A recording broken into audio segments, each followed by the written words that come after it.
दोस्तों, इशिता के सामने आए रमन और सदगुल दोनों जने। ये बात देखते ही बहुत ही गुस्से में हो जाती हैं इशिता और कहती हैं, मैं किसको अपना पति असली मानूं। मैं तो बहुत ही ज़्यादा परेशान हो चुकी हूँ। मगर तब तक क्या होता है, दादी सोचती हैं, कहती हैं, एक तरफ तो मेरा असली बेटा रमन है, दूसरी तरफ बहरूपिया है। अब मैं उसे कैसे समझाऊं।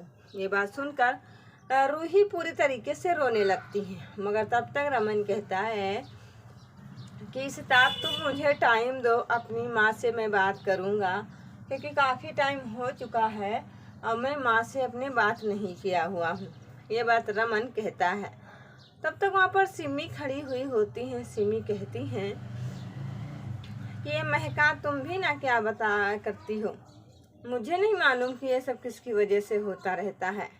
ये बात सुनकर वहीं पर काफ़ी ज़्यादा सोच में पड़ जाती हैं। कहती हैं कि मुझे वो टाइम आ चुका है जिस टाइम का मुझे इंतज़ार था, बट अब मैं नहीं बता सकती हूँ। तब तक इसी बात को लेकर पूरा परिवार शॉक्ड हो जाता है। इशिता अपने असली पति रमन को लेकर कमरे में पहुँच जाती है। मगर यहाँ पर अर्जित बहुत ही गुस्सा होता है सदगुल के ऊपर। सदगुल से फ़ोन पर बात करते कहते हैं कि तुम्हें तो पता ही होगा कि सारी नौटंकी करना ताकि आपको लगे कि तुम उनके असली पति हो। भला परिवार में ये जाहिर ना हो कि तुम बहरूपिया हो। जिसे कहते हैं अर्जित, मेरी बात को समझ सको तो समझ लो। ये बात कहते हुए बहुत ही गुस्से में हो जाते हैं। तब तक अर्जित कहते हैं कि तुम अगर ऐसा गेम नहीं खेला तो मैं आपको अपने घर से निकाल दूंगा। यही बात सुनते ही बहुत ही शॉक्ड हो जाते हैं और वहीं पर उनके जो पति हैं वो शॉक्ड हो जाते, कहने लगते हैं कि तुमने ही बहुत ही अच्छा किया जो यहाँ पर जूही को सच्चाई नहीं बताया। जूही कहती हैं, एक तो मेरी शादी है, दूसरी तरफ थे मेरे पिताजी, तो पता नहीं कौन से सदगुल हैं या फिर रमन हैं। सिमी के साथ बात करते हुए इशिता की माँ बहुत ही ज़्यादा सोच में पड़ जाती हैं। दादी समझाती हैं कि चलो रुक जाओ, मैं आपको बताती हूँ कि कौन असली है कौन बहरूपिया है।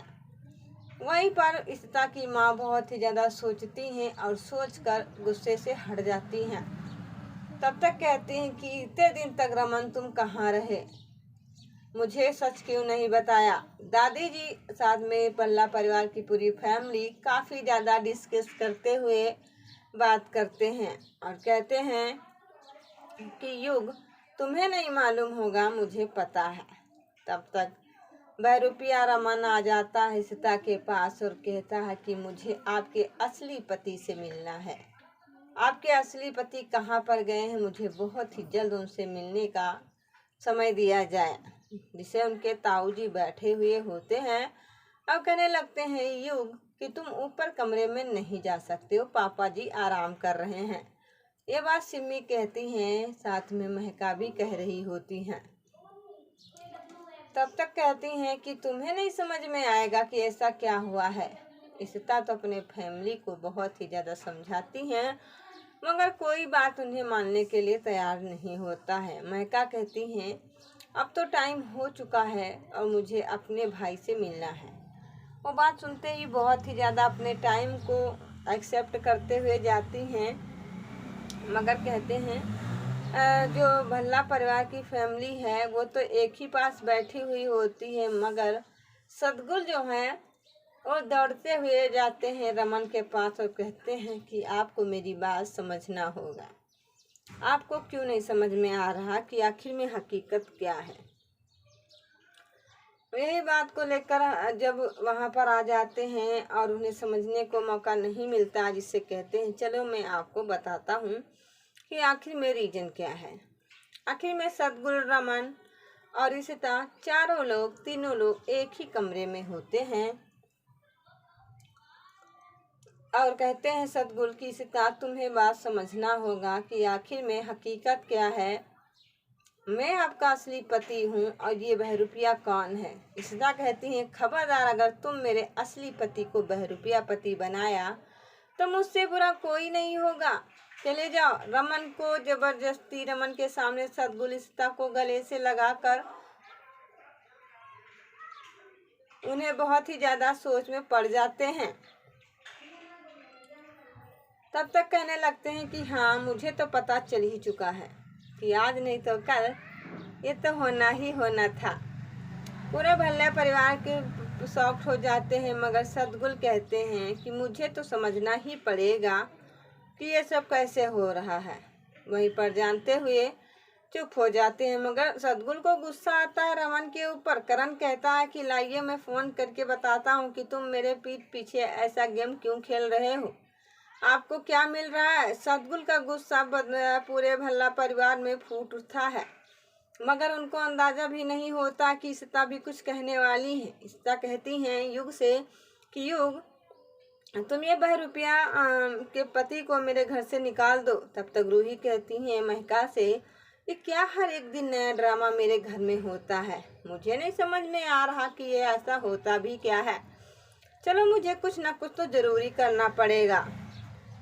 ये बात सुनकर सीता चुप हो जाती हैं और कहने लगते हैं कि तुम मेरी बात समझो ना, आपको ऐसे समझ में नहीं आ रहा होगा। कहने लगते हैं कि सीता, मैं तुम्हारा पति हूँ। तब तक फ़ोन पर युग बात करते हैं, साथ में करण भी पुलिस इंस्पेक्टर के सामने, और कहते हैं पुलिस इंस्पेक्टर से कि तुम मुझे मौका दीजिए ताकि मैं अच्छे से इनको बहुत ही बड़े जाल में फंसा सकूं। रमन कहते हैं कि हाँ, जो हुआ सो अच्छा हुआ, बट मुझे तो पता चल ही चुका है कि किसकी वजह से ये होता रहता है। सीता रमन के ऊपर आंखें बनाती हैं और कहने लगती हैं कि हाँ, जैसा भी है मुझे पता है। और वो सोचने लगते हैं और कहने लगते हैं कि हाँ, चलो जैसा है अंदाज़ा मुझे करना होगा। वो बिस्तर पर रमन बैठे हुए होते हैं और साथ में जूही देख रही होती हैं। रूही कहती हैं कि ये सब क्या हो रहा, मेरे असली पिताजी कौन है। एक तो शादी की डेट फिक्स हो चुकी है और मेरी शादी भी बहुत जल्द होने वाली है, मगर दूसरी तरफ मुझे ये भी नहीं पता हो रहा कि मेरे असली पिताजी कौन है। यूँ कहते हैं सिम्मी से कि ये सब क्या हुआ है। रमन और सद्गुल में बहुत ही ज़ोरदार से लड़ाई होना शुरू हो जाता है और वो कहने लगते हैं कि मुझे भी पता है। वो कहने लगते हैं कि चुप हो जाओ। रमन और सीता एक दूसरे से बात करते हैं। सद्गुल कहता है कि मैं कराऊंगा अपना डीएनए टेस्ट ताकि आपको पता चले सीता कि तुम्हारा असली पति है भी कौन। जिसे कहते हैं कि हाँ, ये तो तुमने सच कहा है, मुझे जानना बहुत ही ज़रूरत है। जानने के लिए वो सोचती हैं और उनको अंदाज़ा हो जाता है। तब तक क्या होता है, कहने लगते हैं चलो मुझे आज नहीं तो कल सबको सबक सिखाना ही पड़ेगा।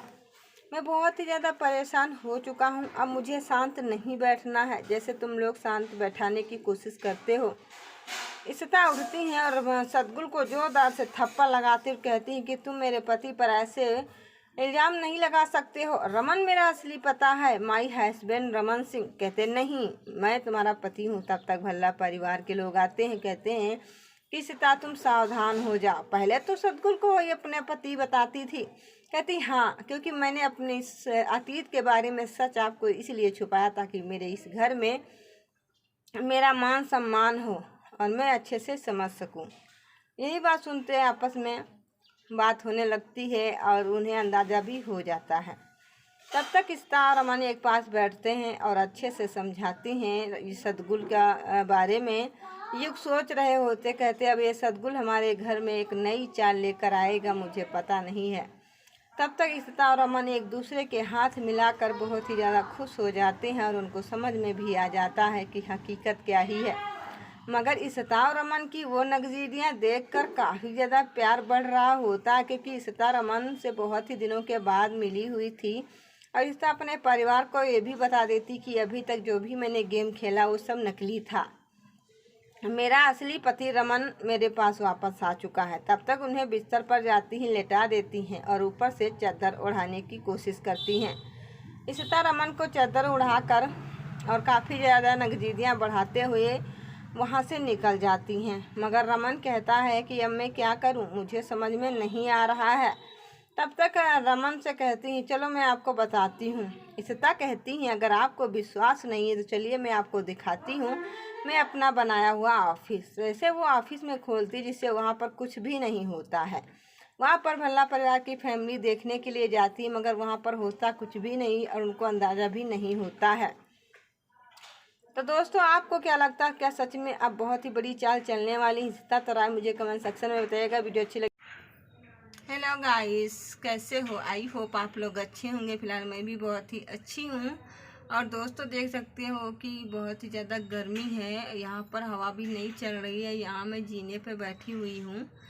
तो आप लोग का कमेंट आया हुआ था कि दी आप ऐसा अच्छी अच्छी वीडियो बनाती हो और आपका चैनल जो है वो सब्सक्राइब मैं कर रहा हूँ। तो दोस्तों हाँ, बिल्कुल सही, मेरे चैनल को सब्सक्राइब, लाइक, शेयर ज़रूर करिएगा, ताकि जो भी मैं वीडियो बनाऊँ उसकी नोटिफिकेशन आप तक सबसे पहले आए और आप ऐसी हमारी वीडियो हमेशा देखते रहिएगा।